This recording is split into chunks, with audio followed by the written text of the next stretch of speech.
nous devrons faire très attention.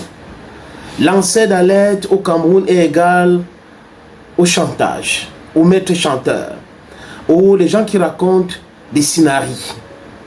Ils racontent des choses, en réalité, c'est la fiction. C'est de la fiction. Je vous ai prouvé ici, les amis, qu'il y a un certain qui s'appelle c'est Boro Bata, ou c'est Boro Bata. Suivez bien mon regard. Bébé, il fait du cinéma. Mais je ne sais pas pourquoi Boris ne part pas voir des grands scénaristes et tout ça, des réalisateurs, des producteurs, executive producers, or video directors, to propose his services. Parce que je pense que là, ça sera bien pour lui. Il est aussi bien comme quelqu'un qui peut écrire un livre de fiction. Boris Berthold avait d'abord écrit. Je vous dis qu'à chaque fois, I substantiate whatever I'm saying here. Because that's my culture. Il avait déjà dit que Eto'o avait emprunté 200 millions chez Congercam. J'ai dit 200 millions chez Congercam. Boris Berthold avait dit cela. Congercam était obligé de faire une sortie pour dire c'est faux et archi faux. On n'a jamais rien traité de sorte avec Samuel Eto'o fils. Boris Berthold revient encore dire que Samuel Eto'o a emprunté 200 millions chez André Onana. Il ne veut pas rembourser. Jusqu'à présent, pas de preuves, rien du tout. Boris Berthold était allé jusqu'à dire que Yoki Onana avait emprunté encore 10 ou 20 ou 30 millions chez Samuel Eto'o fils. La foutaise. Jusqu'à aujourd'hui, rien. Boris Berthold avait dit encore que les Lions vont jouer avec le coq sportif. Jusqu'à aujourd'hui, les amis, rien du tout. Je continue avec quoi, je laisse quoi. Je continue avec quoi, je laisse quoi de cette fiction-là. C'est-à-dire qu'il s'ennuie tellement là où il se trouve. C'est pas si c'est en Allemagne ou en France, mais en Europe. Il s'ennuie au point où il est obligé de raconter des boubas à chaque fois. Pour être honnête avec vous, il donne certaines informations qui sont vraies et vérifiables. Mais quand il entre dans la science-fiction, vous comprenez que le cabinet qui travaille pour noircir l'image de Samuel Eto'o fils est en parfait comment il veut dire ça, coordination avec lui pour raconter toutes ces choses-là. Le but, c'est quoi? C'est d'essayer de diluer toutes ces différentes choses qu'on est en train de voir aujourd'hui. Comme Samuel Eto'o fils a décidé de démontrer aux yeux du monde que lui n'est pas ruiné, ça lui fait très mal au point où il faut qu'il raconte les histoires des millions pour essayer de justifier son non-sens. Il est allé jusqu'à étaler sa stupidité, les amis, pour être humble. Parce que là, le mot là est même faible.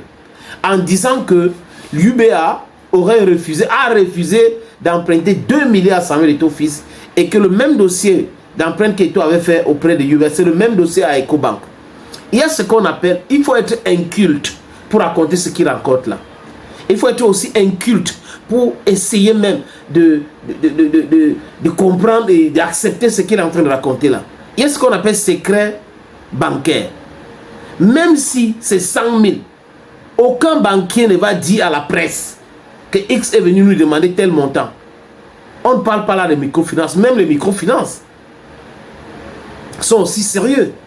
Donc, on parle de UBA, qui est une banque qui appartient à son ami et frère. On parle d'Ecobank, qui appartient à ses amis aussi. Et il est en train de vouloir emprunter l'argent à travers la Fédération camerounaise de football. Encore quelque chose qui ne va pas dans la tête de certaines de ces personnes, c'est quoi, les amis? Eto'o est-il la FECAFOOT? Parce qu'il y a la différence entre une personne morale et une personne physique. Donc, si la FECAFOOT va emprunter l'argent au niveau de ces différentes banques-là, les banques là vont appeler Boris Berthold et les autres pour dire, voilà, il est encore arrivé ici là pour emprunter l'argent, notre conseil d'administration s'est réuni et on ne peut pas lui donner, voilà ce qu'il a présenté comme document. C'est une bêtise que personne ne peut croire. Et les gars ne sont pas coordonnés, hein, ça dit que quand vous les voyez, il y a l'autre qui est aux États-Unis. Il y a l'autre qui est aux États-Unis, il y a un petit problème, les amis. L'autre qui est aux États-Unis, désolé, hein, c'était un petit souci comme j'ai avec d'autres. Il écrit 6 milliards que Samuel Eto'o fils, à travers la FECAFOOT, va emprunter 6 milliards à Ecobank et UBA.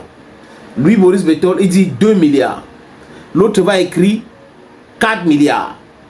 Et l'étholo que vous connaissez très bien va dire 3 milliards.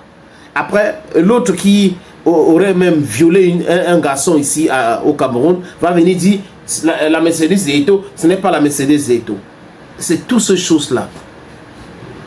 Vous écoutez, Eto est ami avec le patron de Neptune. Il s'appelle encore Antoine Zégué.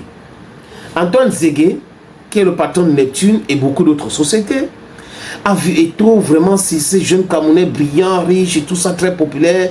Et il a été bluffé. Il est entré en amitié avec Samuel Eto'o fils. Et un jour, Samuel Eto'o fils n'avait pas de liquidité. Il a dit à monsieur Antoine Zégué que vraiment, il avait des difficultés de faire des transactions de l'extérieur au Cameroun dans ses comptes bancaires. Il avait besoin de 300 millions. Et le patron de Neptune lui a envoyé les 300 millions comme ça. C'était pas quoi? Par le sac Banjok, par une mallette, par un chèque ou quoi? C'est la question. Est-ce que monsieur Antoine Zégué se balade comme ça avec des millions pour dire ok, la prochaine personne, X ami à moi qui me demande, je lui donne, sans document? C'est ça que je ne comprends pas. C'est-à-dire qu'il devrait nous publier, ce ne reste que le chèque en enlevant les noms ou un document qui relie les deux à parler de ce montant. Il raconte son film jusqu'à il dit que Oswald Babouké a été appelé, Eto les a demandé d'appeler Oswald Babouké. Pourquoi? Il a dit que les élites de la Léké se sont réunies et Antoine Zégué dit qu'il est en train de demander son argent à Samuel Eto'o fils, il ne donne pas, il le jongle. Il appelle donc Eto en étant dans cette réunion des élites de la Léké. Eto dit qu'il est à Dubaï. Et il y avait quelqu'un qui travaille là-bas dans le tribunal, donc un procureur de la République, qui a vérifié directement. Donc il a toutes les machines devant lui dans la réunion familiale. C'est-à-dire que there's a problem with this guy. Et là, il a vérifié qu'il était au Cameroun. C'est-à-dire que quand il raconte ça, les amis, c'est le film et c'est l'ineptie totale. Il souffre de quelque chose qu'il ne maîtrise pas. C'est-à-dire que depuis qu'il avait dit qu'il avait 50 doctorats là, je crois que c'est ça qui est en train de nous troubler. Et c'est comme ça qu'on a mis la pression, on a voulu arrêter Ito. Oswald Babouké a intervenu. Après, on a dit que c'est compliqué. Après, Oswald Babouké a donné les 300 millions. Il a donné par quoi, Boris Betor? Par chèque? Dans le sac Banjok? Dans quoi? Cherche-toi un autre travail. Parce que maître chanteur est devenu ton nom. Tu es dans le chantage répété. Et il y a des naïfs qui croient à ce cinéma que raconte Boris Betor tous les jours. C'est quand même terrible. Lisez ce qu'il écrit concernant. C'est-à-dire que quand il donne les informations, bon, on peut avoir des choses à dire. Mais quand il raconte le Congo, ça dans la vie privée des gens. Et surtout depuis qu'il écrit sur tout depuis 3 ans. Il manque comme il respire. À un moment donné, Boris Betor avait commencé à supprimer certains postes. Il manque comme il respire. Et il y a un cabinet noir qui travaille pour noircir l'image de Samuel Eto'o fils. Les amis, that's life for you. Hein. En sortant, des amis pour vous quitter, désolé. Je dis encore, je ne suis pas en contact de Samuel Eto'o fils. Je ne suis pas en contact de Samuel Eto'o fils. Si quelqu'un veut contacter Samuel Eto'o fils, allez à l'Africa Foot, cherchez sa famille. Moi, non, non. Ne vous faites pas arnaquer. Thank you, friends, and bye-bye.